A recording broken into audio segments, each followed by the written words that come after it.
Donc, 1 Timothée chapitre 3. En fin de semaine, c'est une fin de semaine spéciale. Plusieurs le savent, ceux qui ne le savent pas, il y a eu un forum des évangélistes. Ça ressemble à quoi, ça? C'est une conférence où est-ce que des chrétiens d'un peu partout au Québec se réunissent. Et on réfléchit, que ce soit par des ateliers, que ce soit par des prédications, on réfléchit sur la place de l'Évangile dans nos vies et un peu l'appel, pas un peu, beaucoup, l'appel qu'on a de proclamer cet Évangile de gloire, là. Et puis, ça a fini hier soir, et ce matin, on n'est pas dans le forum des évangélistes, mais je trouvais opportun qu'on continue un petit peu. Et les trois messages qu'il y a eu en fin de semaine, en fait hier et vendredi soir, c'était l'Évangile que je crois, l'Évangile que je vis, puis l'Évangile que je proclame. Et ce matin, j'en ajoute un autre, l'Évangile qu'on vit en Église. De nos jours, ce qui est bien populaire, c'est d'avoir une Église qui fonctionne.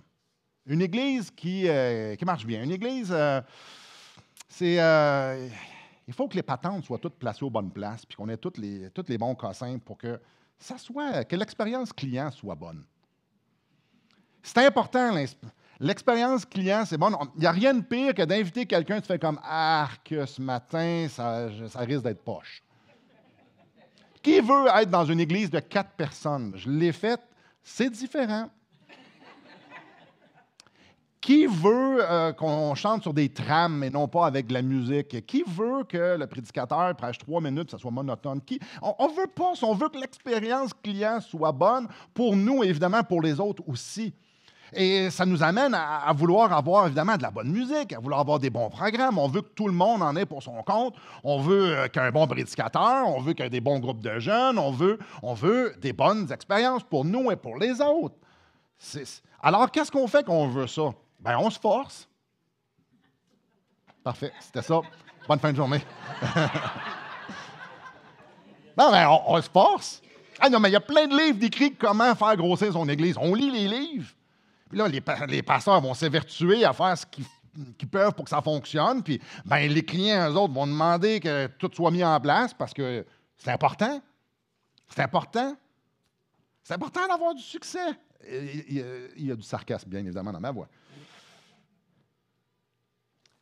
À force de vouloir innover, et à force de vouloir que l'Église, ça fonctionne, puis que ça nous plaise, j'ai peur qu'on oublie trop souvent la base.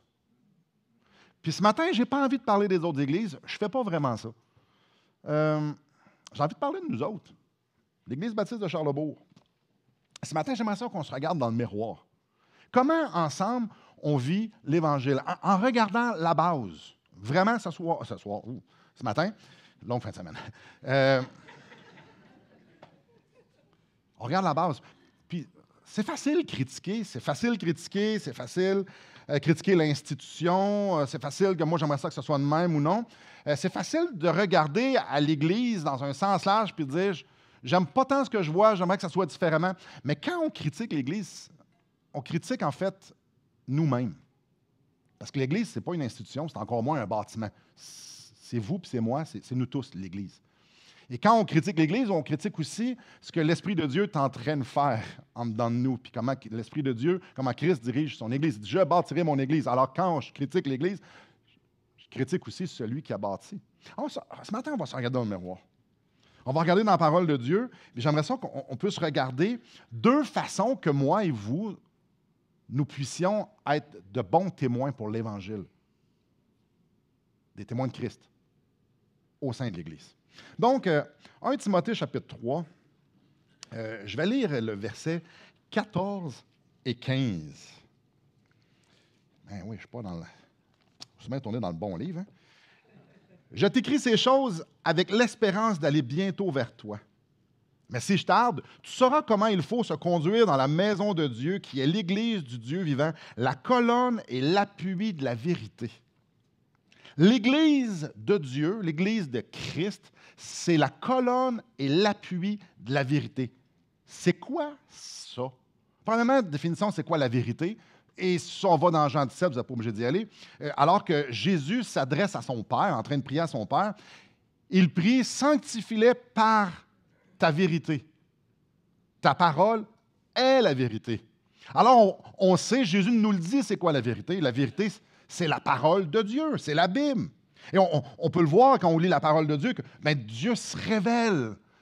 Il se révèle dans ce livre extraordinaire-là. Il se révèle, il révèle qui il est, il révèle qui nous sommes, il révèle son plan de rédemption, il révèle sa volonté pour nos vies, la raison pourquoi on est sauvé. Il nous révèle des promesses. Il y en a des centaines, voire des milliers. Il nous révèle même le futur. Dieu, dans sa parole, nous a révélé exactement tout ce qu'on avait besoin de savoir. La parole de Dieu est complète. Elle est parfaite. Ce qu'on a besoin de savoir pour vivre nos vies ici, c'est là. C'est dans sa parole. Je trouve ça tellement rassurant et extraordinaire que Dieu ne nous a pas laissé la liberté d'improviser de comment on vivait dans son royaume. Il ne nous a pas laissé à être créatifs à propos de qui est Dieu. Ah, mais moi, je pense que Dieu est comme ça. Et on pense qu'il y a 8-9 milliards d'humains sur Terre. On a toutes des pensées différentes. Non, il nous dit, voici qui je suis. Dieu nous a parlé. Et on lit dans notre texte que l'Église, c'est la colonne et l'appui de la vérité. La parole de Dieu. Et là, c'est intéressant, parce qu'on pourrait se poser la question, mais de quelle Église que Paul parle ici à Timothée? Est-ce qu'il est en train de parler de l'Église universelle, tous les chrétiens de la terre? Ou il est en train de parler d'une Église locale? C'est-tu l'Église locale qui est l'appui de la colonne de la vérité ou c'est l'Église universelle? Au début du chapitre, on lit au verset 1, « Cette parole est certaine, si quelqu'un aspire à la charge d'évêque, il désire une œuvre excellente. » Ici, il est en train de parler des qualifications pour être pasteur dans une Église locale. Au verset 8, « Les diacres aussi doivent être honnêtes, éloignés de la duplicité, des excès de vin. » En fait, ici, il est en train de parler des serviteurs dans l'Église, des serviteurs responsables, les diacres dans une Église locale. Puis au verset 14, il lui dit, je l'ai lu tantôt, je le relis, « Je t'écris ces choses avec l'espérance d'aller bientôt vers toi. Mais si je tarde, tu sauras comment il faut se conduire dans la maison de Dieu, qui est l'Église du Dieu vivant. » Il est en train de parler de l'Église que Timothée est, une Église locale. Donc, on peut clairement dire que dans le contexte ici, là, c'est les églises locales qui sont en vue lorsque ça nous dit qu'on est la colonne et l'appui de la vérité. Ça veut dire quoi concrètement? Colonne et appui. Ces deux termes-là ensemble, là, ça implique quelque chose de ferme. Ça implique de quelque chose qui ne bouge pas. C'est notre responsabilité que la vérité reste inébranlable. Lorsqu'on se convertit, on joint une église, on est là, il y en a que ça fait quelques semaines, puis il y en a que ça fait quelques années, ou même plusieurs décennies d'entre nous. Et quand on arrive, il y a des gens qui sont fidèles à la parole de Dieu. L'idée de fermeté ici, c'est quand on va partir, ça n'aura pas bougé. La Bible va être prise au sérieux comme quand on est arrivé. Ça n'a pas bougé. Ça n'a pas bougé. C'est notre responsabilité d'être des témoins fidèles de la vérité pour ne pas que ça change. Ce qui est écrit, c'est ce que Dieu veut dire. Ce que Dieu écrit dans sa parole, c'est ce qu'il veut nous dire. Ah, mais c'est choquant. Ouais, Dieu ne nous a pas demandé de l'enrober. Il nous a écrit ce qu'il voulait nous dire. Ah, mais ça ne se dit pas ça aujourd'hui. Il nous a écrit ce qu'il voulait qu'on dise. Alors, pour être ferme, pour rester inébranlable, on n'enlève rien, on ne rajoute rien, on n'embellit pas, on ajoute... Non, c'est là, c'est comme ça, c'est un livre vivant. La parole de Dieu, elle est vivante.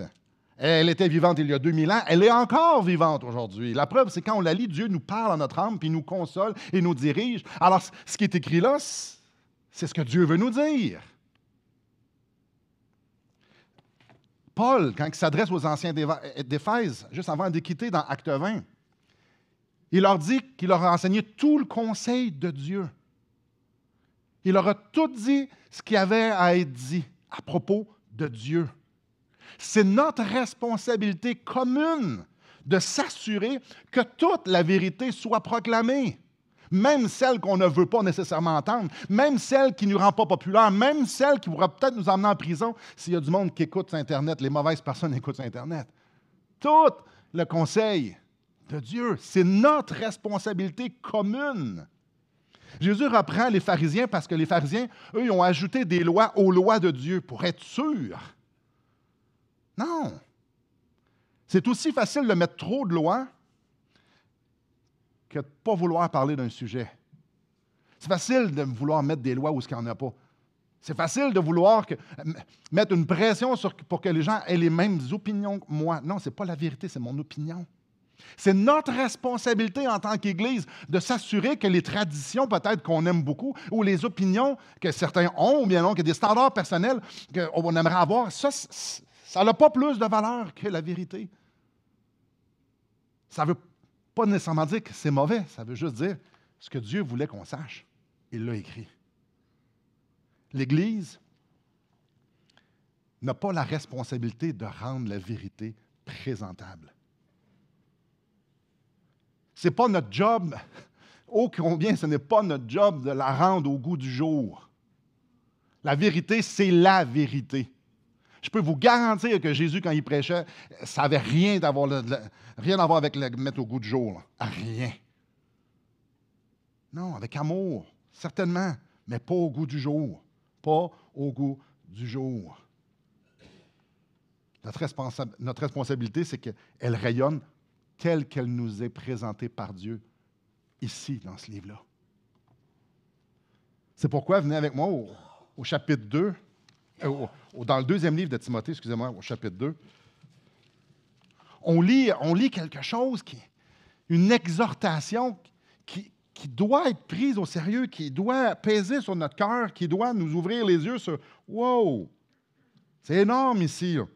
Verset 15, « Efforce-toi de te présenter devant Dieu comme un homme éprouvé, un ouvrier qui n'a point à rougir, qui dispense droitement la parole de la vérité. » Là, vous dites, « Oui, mais ça s'adresse à un pasteur. » Vous avez tout à fait raison.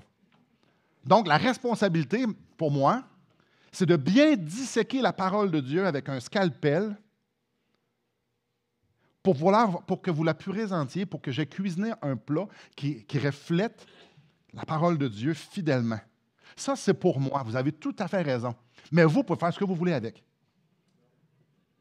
Vous, là, sérieusement, c'est s'efforcer de ne point rougir, de dispenser. Non, mais vous prenez n'importe quel bout de verset, mais appliquez ça comme vous voulez, puis dites n'importe quoi. Ça n'a aucune importance. Ça s'adresse juste à moi. C'est débattable. La responsabilité d'être fidèle, oui, vous avez raison. Ça s'adresse à Timothée qui est pasteur d'Éphèse. Mais j'ai l'impression, je suis pas mal même convaincu que nous avons tous cette responsabilité-là. De disséquer, d'analyser, de comprendre les Écritures de façon à ce qu'on ne rougira pas devant lui. Moi, vous savez, il y a un professeur à l'école biblique qui nous avait dit « Ne portez pas attention aux gens qui applaudissent. Ne portez pas attention aux gens qui vous flattent dans le dos, qui vous disent que vous êtes extraordinaire. Portez pas vraiment attention à ça, ça ne vaut pas grand-chose. » Ah, OK. Il dit, quand vous prêchez, assurez-vous que vous prenez un banc vide puis vous voyez Jésus. Là. Si tout le monde applaudit, puis lui, il n'applaudit pas. Quand on parle aux gens, faisons comme si Jésus était avec nous. Comme s'il était avec nous. Parce qu'il est avec nous. Combien de fois on va dire des choses qu'on n'est même pas sûr que c'est la vérité? Ah, c'est moi, ça, c'est le même que je l'interprète. Tais-toi. Si tu n'es pas sûr, tais-toi. On partage des affaires hors contexte, puis wow, je relis ici. Efforce-toi de te présenter devant Dieu comme un ouvrier éprouvé.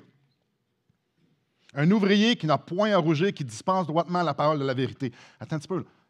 La parole de Dieu, elle doit être enseignée, partagée dans la vérité.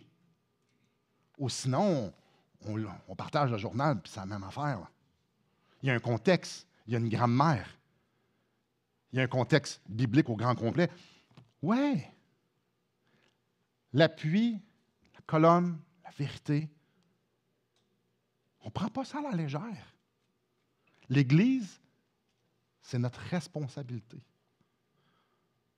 Là, si je reviens à nous un instant, personnellement à nous, là, moi, vous, pas l'institution de l'Église baptiste de Charlesbourg, là, ça n'existe pas de toute façon.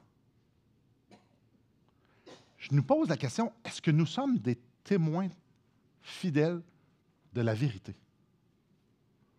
Là, je ne vous demande pas est-ce que vous la connaissez. Je ne vous demande pas si on est conservateur dans nos doctrines. Je ne vous demande même pas si vous êtes capable d'en débattre. Pour que nous puissions participer, pour que notre vie, notre Église puisse être fidèle à être la colonne et l'appui de la vérité, il faut que la vérité soit, oui, connue, oui, aimée, oui, obéie, oui, proclamée. Il faut que la vérité fasse une partie prenante, intégrante de notre vie. Il faut que la vérité régisse les décisions qu'on prend, les ambitions qu'on va avoir, les priorités qu'on a, la façon que je parle. Est-ce que la Bible régit la façon que je parle? La façon que je dépense mon argent, la façon que j'utilise mon temps? Est-ce que c'est la parole de Dieu qui régit tout ça? Parce que la parole de Dieu doit être partie prenante si je veux être gardien, si je veux être l'appui, si je veux m'assurer que ça soit fait. Mais je dois la vivre. Quand je suis témoin de la vérité, les gens, ça doit se voir. Parce que quelqu'un qui apprend à parler, savez-vous ce qu'il fait? Il parle. Si vous apprenez à parler l'espagnol, vous allez être capable de parler l'espagnol. Alors, quand la vérité renouvelle ton intelligence et transforme ta façon de penser, ah bien, savez-vous quoi? Ça s'entend. Est-ce que la parole de Dieu a réellement un impact dans notre vie? C'est votre responsabilité, c'est ma responsabilité de prendre au sérieux ce que la Bible dit, ce que Dieu nous dit. On a la responsabilité que, oui, les enseignements ici soient solides, mais que nos vies soient en conséquence, que notre relation avec la Bible individuelle soit aussi sérieuse. Nos vies doivent refléter le sérieux de la Bible. Imaginez-vous quelqu'un de 500 livres qui arrive ici en avant et qui vous parle de l'importance de bien manger, puis de l'importance de l'activité physique. Ou imaginez-vous que vous invitez quelqu'un puis il vous fait un sermon incroyable à votre table de comment il faut bien manger, puis il y a des gras trans là-dedans, on mélange beaucoup trop de glucides par rapport aux protéines, faites attention, puis le gars pèse 500 livres. Vous allez dire, voyons, ça n'a pas de sens, tu ne prends pas au sérieux, ça n'a aucun bon sens. Ça, c'est comme un chrétien qui va dire « Ah, la Bible, c'est le livre le plus extraordinaire, le plus merveilleux, puis c'est les enseignements, c'est important que ça soit solide. » Mais qui ne médite pas, qui ne l'étudie pas, qui n'y obéit pas, qui ne laisse pas une place majeure dans sa vie. Ah là, je vais dire quelque chose peut-être de gros, là. Dieu ne nous appelle pas à être naïfs. Vous appelle pas à être naïfs. C'est tellement facile de venir ici le dimanche matin puis d'écouter la personne qui est en avant. Puis de faire comme, ah ben oui, comme il dit. Combien d'entre vous prenez la Bible assez au sérieux pour que si je dis quelque chose qui n'est pas juste, vous allez venir me voir? Combien d'entre vous êtes capables de voir l'erreur que je pourrais dire? Et qui prend assez au sérieux la Bible pour venir me voir? Dieu ne nous appelle pas à être des suiveux. Hein? Non, on a une responsabilité. On a une responsabilité. Prenez pas ce que je dis pour du cash. Ouais, mais Simon l'a dit. Ah ouais, gros argument. Sérieux, ça, c'est gros argument. Si votre argument, c'est Simon l'a dit, ouais, ben, va te poser la question, Simon, il va te l'expliquer. Non. Arc. Imaginez Jésus, il écoute ça, là. Ah oui, OK, toi, tu ne veux pas qu'on jase ensemble parce que Simon en a parlé. Ça n'a aucun sens, n'est-ce pas? OK, il a dit quelque chose ce matin, puis t'es sûr que ce qu'il a dit, c'était vrai? Ben oui, il est là, il l'a dit. Wow, wow, wow, wow. Non, non, non, ça, c'est pas être la colonne et la pluie, la vérité. Si je dérape, qui va pouvoir le voir? Qui va venir me le dire? Non, non, on est supposé d'être une forteresse. On est supposé d'être une forteresse. Mais une forteresse, peu importe les vagues qui vont arriver, la forteresse va rester là. On est supposé de prendre position. On est supposé de vivre la parole. Pas juste en entendre parler, pas juste y goûter, pas juste prendre le pain quotidien avec, j'appelle ça le petit cookie quotidien, moi, là. Il y a un verset en haut, puis une belle histoire. Non, non, non! C'est ne pas étudier la parole de Dieu, ça. Je suis désolé, si vous mangez pour souper à tous les semaines, à tout déjeuner, si votre repas, votre diète à la maison, c'est des biscuits Oreo, vous allez être malade. Si votre repas quotidien, c'est le pain quotidien, non, non, non, non, non, non, non, non, non. Sérieux, la parole de Dieu, c'est sérieux. Nos vies sont supposées être basées là-dessus. Dieu nous a laissé ça pour qu'il puisse venir faire bouillir en nous des désirs extraordinaires de vouloir vivre la parole de Dieu. Savez-vous ce qui est extraordinaire? C'est que ça, c'est supposé être commun, ça. C'est un témoignage commun parce que si on brûle en dedans pour la parole de Dieu, si la parole de Dieu, à semaine longue, vient nous parler, vient nous convaincre, vient nous exhorter, nous consoler, alors imaginez quand on est ensemble ce que ça a de l'air. C'est notre témoignage ensemble qui a une force incroyable. C'est ça l'Église. Une gang de personnes qui prennent au sérieux ce que Dieu dit. Puis ils prennent tellement ça au sérieux qu'ils la vivent. Puis si tu ne la vis pas, mais l'autre à côté va te le dire parce que lui, il prend ça au sérieux. Puis la semaine d'après, il va peut-être être le contraire. Venons maintenant, le deuxième point, la deuxième chose, moi dans Acte 2. Acte 2, la parole de Dieu, ce que Dieu dit, ensemble, ça nous bouillonne ensemble, on regarde à la même place, ça change nos vies ensemble, c'est le même moyen. La parole de Dieu, avec le ministère de l'Esprit Saint, ça produit le renouvellement de l'intelligence. Si on vit ça ensemble, on n'est pas arrêtable pour le royaume de Dieu. Deuxième chose, une autre façon que l'Église doit témoigner. Verset 41 du chapitre 2, « Ceux qui acceptèrent sa parole furent baptisés. En ce jour-là, le nombre des disciples augmenta d'environ 3000 âmes. Ils persévéraient dans l'enseignement des apôtres, dans la communion fraternelle, dans la fraction du pain et dans les prières. La crainte s'emparait de chacun et il faisait beaucoup de prodiges et de miracles par les apôtres. Tous ceux qui croyaient étaient dans le même lieu et avaient tout en commun. Ils vendaient leurs propriétés et leurs biens et ils partageaient le produit entre tous, selon les besoins de chacun. Ils étaient chaque jour tous ensemble assidus au temple. Ils rompaient le pain dans les maisons et prenaient leur nourriture avec joie et simplicité de cœur, louant Dieu et trouvant grâce auprès de tout le peuple. Et le Seigneur ajoutait chaque jour à l'Église ceux qui étaient sauvés. Ce passage-là démontre comment les premiers chrétiens vivaient. Oui, mais ça, c'est dans ce temps-là, Simon. Ah non, mais là, on retourne encore dans le passage où on ne peut pas vivre ça, nous autres. Ce n'est pas notre réalité, là. Ouais.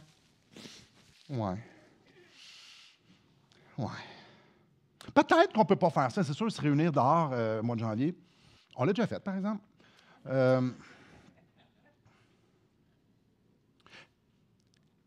Je nous encourage de ne pas regarder tant les actions, mais surtout le cœur qu'il y avait. Parce que peut-être que les actions ne fitent pas dans notre contexte. Peut-être que oui, peut-être que non. Mais une chose qui est certaine, c'est que c'est le même Saint-Esprit, c'est la même parole, c'est le même Évangile, ça peut produire le même cœur. Ça, on peut être sûr et certain. Et quand on regarde Actes des Apôtres, quand on regarde ici ce que je viens de lire, on peut dire que ces gens-là avaient une vie très radicale. Ils étaient ensemble. Ensemble, ils témoignaient de leur nouvelle vie par des actions que produisait l'Évangile. Donc, ils agissaient, leur vie était produite par l'Évangile. Quand je lis Actes, j'ai l'impression que ces gens-là, les premiers chrétiens, il n'y avait pas de sacrifice trop grand. Leur façon de vivre, c'est comme si c'était la seule façon qu'ils pouvaient faire les choses. Ils étaient entiers à la cause de l'Évangile. Entiers. Hey, il y a une persécution à Jérusalem. Eux autres vont comme, eh ben oui, hey, on sort de Jérusalem pour aller faire exactement ce pourquoi il y a une persécution. On va pas aller prêcher l'Évangile ailleurs. C'est monsieur, madame, tout le monde. C'est comme si eux, l'Évangile les poussait à vivre à fond, sans limite, sans retenue, sans réserve. C'est comme si il n'y avait pas de sacrifice trop grand pour prendre part à l'Évangile. C'est comme si Jésus avait une importance capitale dans leur vie. Dieu avait une importance. L'Évangile, il donnait tout, il investissait tout. Puis c'est de ça qu'ils se parlaient, c'est de ça qu'ils se parlaient ensemble, puis c'est de ça qu'ils parlaient aux gens qui les entouraient. Et toujours tout ça ensemble, si on lit Actes, il y a quelque chose, là, c'est le premier mot qui est écrit au mur. Ils étaient ensemble. C'est rare qu'on voit des chrétiens tout seuls dans Actes. C'est rare. Très rare. Ils étaient ensemble. Ensemble. Chacun ensemble mettait Dieu en premier. Chacun vivait une vie d'adoration. Chacun aimait leur Sauveur. Chacun, c'était ça, leur vie. Ensemble. Ensemble. Puis, il y a quelque chose de spécial dans le ensemble. Il y a quelque chose de spécial quand il y a des enfants de Dieu qui se mettent ensemble et qui vivent l'Évangile. Regarde, je vais relire le verset 46. Je vais le relire. Ils étaient chaque jour tous ensemble assidus au temple. Ils rompaient le pain dans les maisons. Ils prenaient leur nourriture avec joie et simplicité de cœur, louant Dieu et trouvant grâce auprès de tout le peuple. Et le Seigneur ajoutait chaque jour à l'Église ceux qui étaient sauvés. Ah oui, OK, tout le peuple. Joie, simplicité, louant Dieu et trouvait grâce auprès du peuple. Comment tu fais pour trouver grâce auprès du peuple quand tu te caches? Avez-vous déjà remarqué ici? C'était public, ça. Quand ils venaient ensemble, c'était public. Ils vivaient leur vie chrétienne d'une façon publique. Ils venaient ensemble pour célébrer ce qui se passait dans leur vie. Ça bouillonnait. Ils étaient ensemble. Mais c'était à la vue des gens. C'est ça, l'Église. Ensemble pour célébrer sa gloire. On vient ensemble parce que nos cœurs bouillonnent, parce que la parole de Dieu a été le centre de notre vie. Puis quand on vient ensemble, on a juste envie de célébrer, on a juste envie dans la joie, on a juste envie de se fixer puis les yeux sur la gloire, faire comme « Wow! » parce qu'on vit toutes les mêmes affaires ensemble. Donc, que ça soit donné, exhorté, prié, être vrai, chanter, louer, chacun, eux autres, ensemble, on célèbre. On célèbre ensemble. Puis ça se peut que toi, cette semaine, ça ira pas bien. On va célébrer ensemble parce qu'on a un Dieu qui est près de ceux qui ont le cœur brisé. Chacun venait voir Dieu ensemble. C'était public. Quand des chrétiens en feu vivent l'Évangile ensemble, quand ils se mettent ensemble pour adorer, ça produit un arôme. Ça témoigne de quelque chose. L'Église n'est pas cette lumière-là que personne ne voit. L'Église, ce n'est pas un son que personne entend. Non, non, non. L'Église, notre vie ensemble, doit émaner notre proclamation. Oui, c'est comment on vit ensemble. Mais le message, notre position, notre posture dans la communauté, tout ça, ça doit être évident. Parce que l'Évangile, ce n'est pas juste pour moi. L'Évangile, c'est pour moi. On est appelé à être des passoires. Hein? Avez-vous essayé de garder de l'eau dans une passoire? Non, non, non, l'Évangile, c'est fait pour être communiqué de mille et une façons. Alors, quand on vient ensemble, on le communique ensemble, mais on le communique aussi à d'autres. C'est public. C'est public. Venez avec moi au chapitre 11.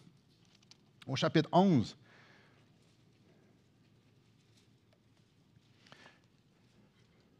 Une église en feu, ça ne veut pas dire que l'Église est en feu, ça veut dire que les chrétiens qui sont dedans sont en feu. Parce que c'est eux autres, l'Église. Ceux qui vivent l'Évangile, quand ils sont ensemble, leur façon de vivre, et là, ce n'est pas juste la vie, c'est ce que tu dis, puis ce que tu vis, ça produit quelque chose. Verset 25. Barnabas se rendit ensuite à Tarse pour chercher Saul. Et l'ayant trouvé, il l'emmena à Antioche. Pendant toute une année, ils se réunirent aux assemblées de l'Église. Ils enseignèrent beaucoup de personnes. Jusque-là, tu fais OK, ils ont été chrétiens. Ils étaient là, puis ils faisaient l'Église ensemble. Mais c'est spécial. Le reste du verset est très spécial, verset 26. Ce fut à Antioche que pour la première fois, les disciples furent appelés chrétiens. Qui les a appelés chrétiens? S'ils furent appelés chrétiens, alors ils ne se sont pas appelés chrétiens. Qui les a appelés chrétiens? Ceux qui n'étaient pas chrétiens. Imaginez, à Antioche, les chrétiens, la façon qu'ils vivaient ensemble, individuellement et ensemble, la façon qu'ils vivaient l'Évangile, qu'ils proclamaient l'Évangile, la façon qu'ils étaient impliqués dans la communauté, les gens qui ne faisaient pas partie de leur gang, les regardaient et font comme, OK, ils parlent beaucoup de Jésus, ils vivent comme lui, ça c'est des disciples de Jésus, ça c'est des chrétiens. C'est eux, c'est ceux qu'ils ont regardés vivre qui les ont appelés chrétiens. C'est spécial, ça. Le christianisme n'était pas très vieux, là. Je nous demande, réflexion comme ça. Si on va dans une place où le christianisme n'existe pas, mais on vit comme on vit, est-ce que la communauté autour de nous va nous dire, ça, c'est des chrétiens? Ils vont dire, c'est des gens religieux. Qu'est-ce qu'ils vont dire? De moi, de vous individuellement et ensemble. Parce que quand on sonde Actes des apôtres, on réalise que l'Église, c'était pas à propos de la musique. C'était pas tant à propos des programmes non plus. Les groupes de jeunes, là, les groupes de... Vous me trouverez le passage.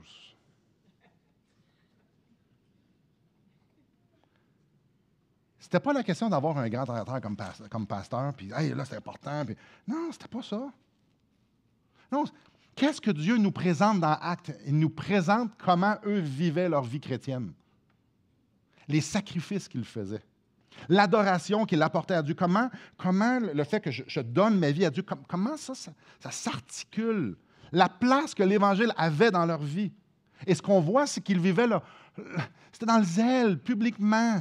Ils étaient dans le zèle, zélés publiquement. L'Église, c'était la place où les gens qui étaient craqués par et pour l'Évangile venaient ensemble. Puis ça sentait. C'était pas juste une histoire du dimanche matin, puis c'était pas juste une histoire de culte personnel le matin. C'est une histoire d'une vie. Venez avec moi au chapitre 19, toujours dans Actes.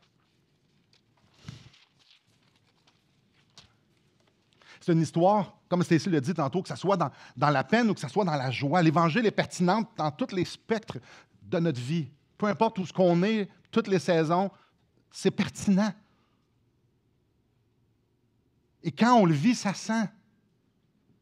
Ça sent, il se passe de quoi? Regardez ici au chapitre 19. Ah, c'est troublant, ça. Verset 20, c'est ainsi que la parole du Seigneur croissait en puissance et en force. Ouais, je pense que j'ai sauté un petit peu. Verset 18 plutôt.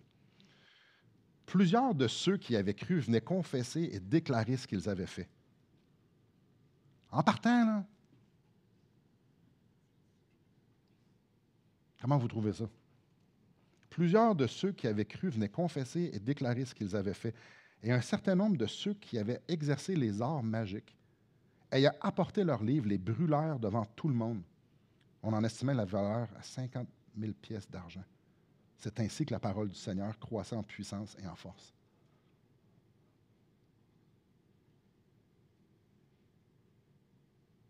À la place de rester attachés avec les choses qu'ils aimaient, ils les ont brûlées publiquement. Wow!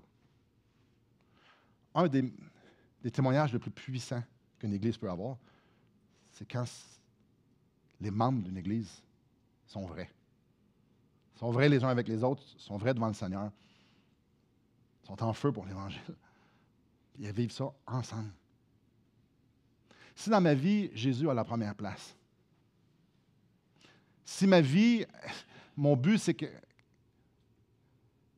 Dieu puisse se glorifier au travers de moi pour démontrer la suprême valeur de Christ, alors on va tous être des petites lumières. Puis quand on va venir ensemble, on va être un phare, puis on va pouvoir éclairer la communauté, le monde. Quand les petites lumières brillent, Ça se voit. Et une Église est aussi forte et puissante que les membres brillent de leur puissance. Pas de la puissance de l'Évangile, plutôt. Quand tu expérimentes Christ durant la semaine, ton cœur bouillonne. Quand tu goûtes à sa grâce, ton cœur bouillonne. Quand tu as offert ta vie de 1001 façons cette semaine pour honorer le Seigneur, ton cœur bouillonne. Alors, quand vient le temps de se réunir ensemble, de quoi on parle? Ah, le Seigneur m'a brisé cette semaine, mais il m'a consolé, puis il m'a montré telle chose. Ah oui, moi, j'ai eu victoire sur tel péché. Ah oui, c'est de ça qu'on va vouloir se parler. On va vouloir, en dedans, là, ça va tellement vouloir brasser. On ne dira pas comme, oh non, je vais juste te serrer la main, bonjour. Non, j'ai de quoi à dire. J'ai rencontré Jésus cette semaine, là, c'était extraordinaire. Ou c'était atroce, parce qu'il m'a montré des trucs dans mon cœur que, ça ne me tente pas de délaisser. C'est de ça qu'on va se parler. Fait qu'on va venir, on va louer, on va célébrer, on va donner, on va servir, on va vouloir faire connaître notre bien-aimé. Ça va être ça quand on va être ensemble dans nos maisons, quand on va se rencontrer. C'est de ça qu'on va vouloir parler. Mais si j'ai vécu ma semaine à propos de moi, si je me suis occupé à ma vie, si je me suis préoccupé à me faire une vie confortable, si je me suis préoccupé à vivre dans l'insatisfaction puis à chialer parce qu'il n'y a rien qui fonctionne, et il va encore neiger. Sérieux, là, disons-le, là. Vas-tu sortir ma souffleuse, moi, au mois d'avril?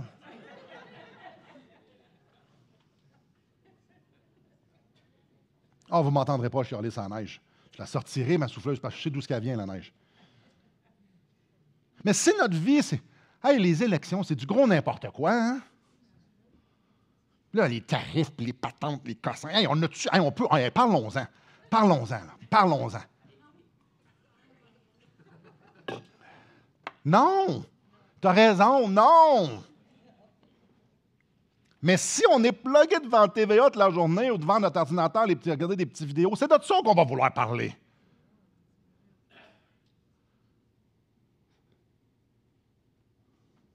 Non, si notre vie est crinquée, c'est juste à propos du divertissement. Oh, oui. Ou bien non, c'est des moves de carrière. Hey, regarde bien ça, puis telle affaire. Hey, les investissements, en passant, la bourse, ça tombe pas mal, hein? De quoi on parle? Si c'est juste à propos de moi, quand on va arriver à l'église, qu'est-ce que vous pensez que ça va sonner? Ça va de moi. Je vais être client, je vous le garantis. Parce que si j'ai chialé contre tout dans ma semaine, je vous garantis qu'à l'église que je vais arriver, je vais chialer. Puis, ah ouais. Ah non, viens pas s'asseoir à côté de moi. Oh. Non, on garde la même attitude le dimanche matin qu'on a toute la semaine. On va peut-être faire un petit peu mieux parce qu'on est à l'église. Frères et sœurs, quand les gens rentrent ici, ils devraient voir du monde imparfait qui sont puissamment transformés par l'Évangile et qui veulent célébrer en se parlant, en s'aimant, en s'accueillant. Si toute la semaine, on s'est sacrifié au Seigneur, puis on a été immergé par la parole, puis on est saturé, nos pensées. Ce qui va se passer ici le dimanche matin, ça ne pourra pas rester ici. Ça ne peut pas rester ici. On va vouloir sortir. On va trouver des façons que ça sorte. Quand les gens rentrent ici, ça devrait sentir Jésus. Ça devrait sentir le bouillonnement de son Esprit Saint, ce qu'il fait dans nos cœurs. Comment on vit la semaine a un impact sur le témoignage que l'Église a dans le monde.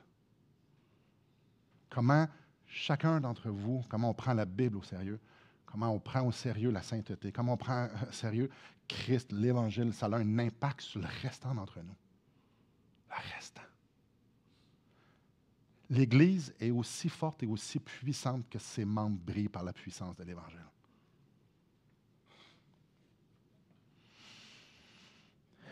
J'ai quelques réflexions par rapport à ce qu'on vient de dire. Il y a beaucoup de gens qui prient pour un réveil. On voit ça, je suis chrétien depuis 1996, puis j'ai entendu plein de gens prier pour un réveil. J'ai prié pour un réveil. Dieu fait quelque chose. On veut voir des grandes choses, on veut voir du monde se convertir, on veut voir des églises en feu, on veut voir l'Église grandir, on veut voir Dieu à l'œuvre. Qui ici, je ne vous ferai pas lever la main, mais qui veut voir Dieu à l'œuvre faire des choses extraordinaires comme on a vu dans l'histoire de l'Église? Toutes nos mains vont être debout, lever plutôt. Là, je ne me tiendrai pas sur une main, là, oubliez ça. Pas game.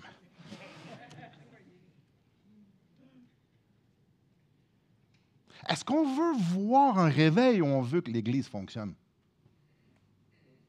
On veut-tu voir un réveil ou on veut que les bancs se remplissent? Qu'est-ce qu'on veut? Parce que si on veut que l'Église grandisse, c'est pas la même chose qu'un réveil. C'est facile d'avoir des attentes pour qu'on se sente bien. Parce que là, on va avoir des attentes. La Bible nous appelle à se regarder dans le miroir.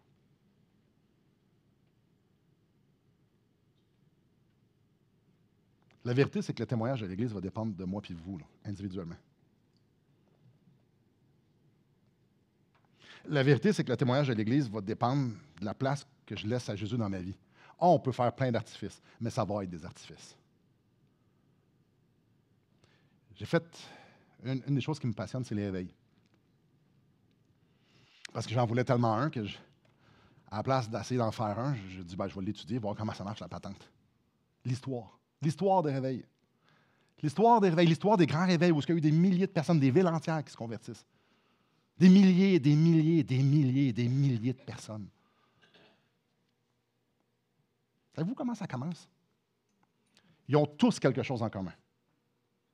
Ça commence avec 1, 2, 3 personnes qui sont convaincues de leur froideur spirituelle et qui s'humilient devant Dieu, qui se repentent puis qui se mettent à prier ensemble. Ça commence toujours comme ça. Ils sont centrés sur leurs besoins que Dieu vienne agir dans leur vie pour sa gloire. C'est jamais un mouvement. C'est toujours l'Esprit de Dieu dans 1, 2, 3 personnes. Parce que 1, 2, 3 personnes qui brûlent pour le Seigneur, puis que c'est l'œuvre du Saint-Esprit, je peux vous garantir une chose, ça va devenir 4, 5, 6, 7. Parce que quand ça sent Jésus, soit que ça sent la mort, soit que ça sent la vie. Alors ceux qui veulent la vie, ils vont se coller. Et les 2, 3, 4, 5, 6, c'est devenu 10, 15, 20. C'est devenu une église. Et l'Église est allée dans les communautés. La plupart du temps, aux places que les chrétiens ne vont pas. Aller aider les gens que d'habitude les chrétiens veulent fuir. Et le monde se convertit. Et là, ça a un impact auprès des autres églises, parce que moi, on fait comme, hey, il se passe quelque chose là. Hey, on veut-tu participer? Et là, ça fait un raz de marée. Un réveil commence où ce que l'Esprit pousse les croyants à vivre passionnément et radicalement pour Christ. Des chrétiens qui deviennent en feu deviennent contagieux dans leur Église. Contagieux, et l'Église devient contagieuse dans la communauté. Oui, il faut faire des choses. Oui. Mais ça commence avec moi puis vous. La place qu'on donne à Christ, la place qu'on donne à la parole de Dieu, la place qu'on donne à l'obéissance à la parole de Dieu. La place qu'on va dire, Seigneur, enlève les obstacles, je suis tanné d'être idolâtre. Ça, je veux que ça sorte de ma vie. Seigneur, viens changer mon cœur, viens me détourner mon regard de ça. C'est toi que je veux voir. Puis j'ai de la misère, je vais aller en parler. Hey Gab, il faut que je te parle. J'ai un problème avec ça, puis peux-tu m'aider? Je vais être redevable avec toi. Hé, non, on ne fait pas ça, nous autres, confesser. Hein? On ne fait pas ça. Bien, c'est ça, on ne fait pas ça. Pourtant, si on est 2, si on est 3, puis si on est 4,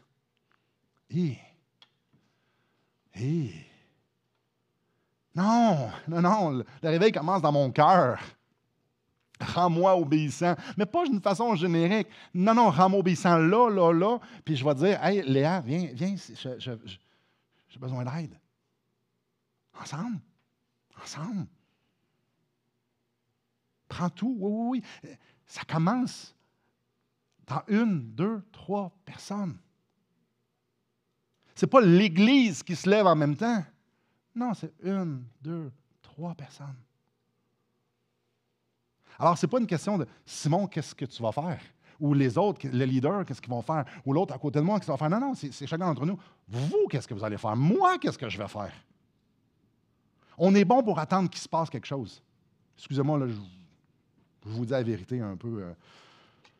On est bon d'attendre que quelqu'un d'autre ait l'idée. En fait, j'ai l'idée, mais il n'y a personne qui l'a écouté ou il n'y a personne qui veut faire. Il devrait faire ça. On est bon pour attendre qu'il y ait une organisation qui se fasse. On est bon pour que le système, que le gouvernement prenne soin de nous autres. On est bon pour attendre. On est bon pour critiquer parce qu'ils ne le font pas comme il faut ou ils ne le font juste pas. On est bon pour attendre qu'il se passe de quoi. J'aurais envie de vous dire quelque chose. Si quelqu'un doit arriver, peut-être que vous êtes la personne qui devait la commencer. Oui, mais moi, ouais. Prenons responsabilité individuellement, et ça va faire l'affaire pour prendre responsabilité collectivement.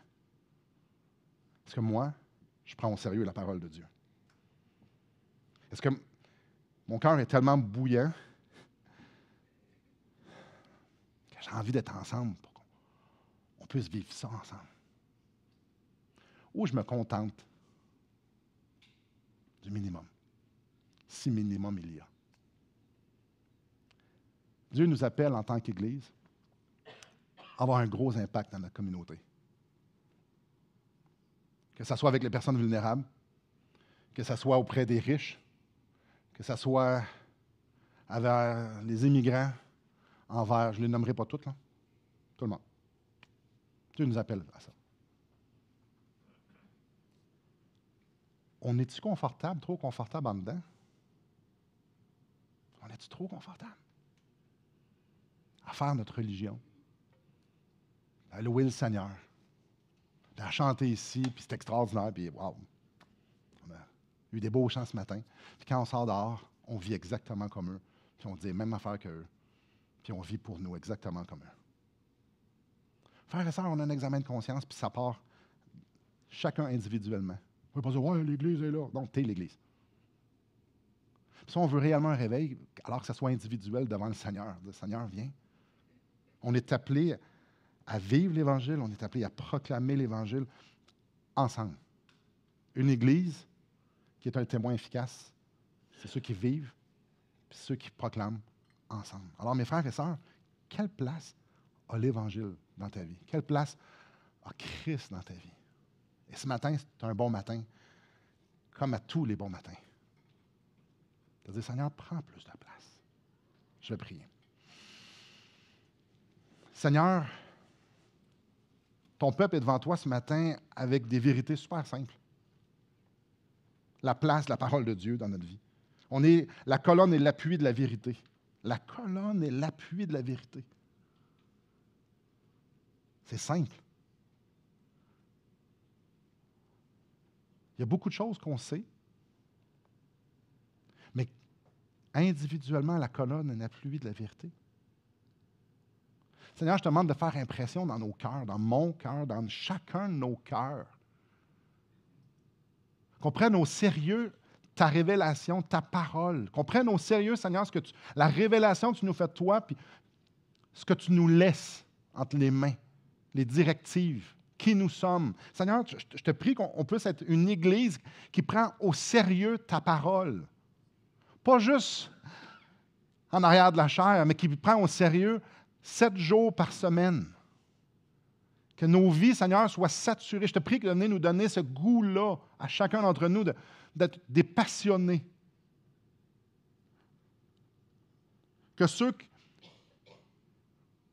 n'ont pas eu une inclinaison naturelle à la lecture, que tu puisses les transformer, leur donner ce goût-là. Pas de lire, de te rencontrer dans ta parole. Et ceux peut-être qui sont très cérébrales, très académiques, Seigneur, je te prie que tu puisses leur donner une passion pour étudier ta parole, mais pas une passion pour avoir des bibliothèques pleines d'informations dans leur cœur, mais plutôt, Seigneur, une passion pour méditer les grandes vérités, pour qu'elles puissent être appliquées Qu'on soit une Église qui vit l'Évangile, qui vit ta parole, qui est passionnée. Seigneur, je veux te prier que tu puisses venir faire bouillir en nous, c'est tellement fort, les grandes vérités qui te concernent, que nous ayons juste le goût de faire une chose, c'est les partager et les partager au monde qui nous entoure. Tu nous demandes d'être des flambeaux individuels et en tant qu'Église. Alors, je te prie que tu puisses faire de cette Église un flambeau dans la ville de Québec et dans la francophonie, dans le monde.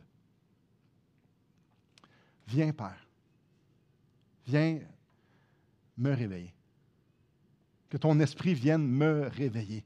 Vienne mettre en lumière les choses que je néglige, les choses qui prennent trop de place dans ma vie. Seigneur, je te prie qu'on ait tous ce même désir-là. Je sais, fais-les croître en moi, en nous. Que viens prendre plus de place. Tu es tellement digne. Christ est digne. Qu'on te laisse plus de place. Qu'on se tasse, que notre vie soit centrée sur toi. Seigneur, c'est à propos de toi. Alors, je te prie que tu puisses te lever dans cette Église, dans nos vies, pour que le monde entier puisse voir à quel point tu es extraordinaire. Et je te prie dans le nom de Christ. Amen.